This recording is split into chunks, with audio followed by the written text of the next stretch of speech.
गर्मी का मौसम था, सूरज आग बरसा रहा था।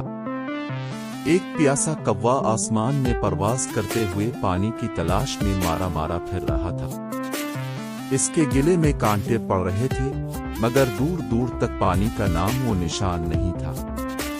आखिरकार इसे एक पुराना मिट्टी का घड़ा नजर आया जो एक दरख्त के नीचे पड़ा था। घड़े के अर्द गिर्द सूखी घास, दरख्त की पुरानी झड़ियां और दूर कहीं हवा में उड़ती धूल।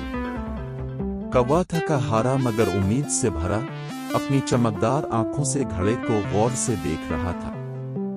घड़े के अंदर बहुत कम पानी था, इतना कि चोंच तक भी ना पहुंच सके। कौवा पहले तो मायूस हुआ, लेकिन फिर उसने एक तरकीब सोची।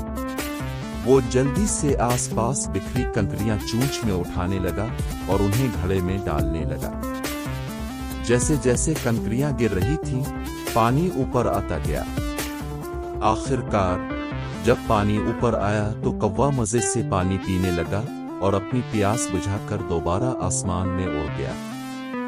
कहानी से सीखने की बात, होशियारी और अक्ल से हर मसले का हल निकाला जा सकता है। मायूसी के बजाय सोचने और कोशिश करने से कामयाबी मुमकिन है। जरूरत ईजाद की मां है।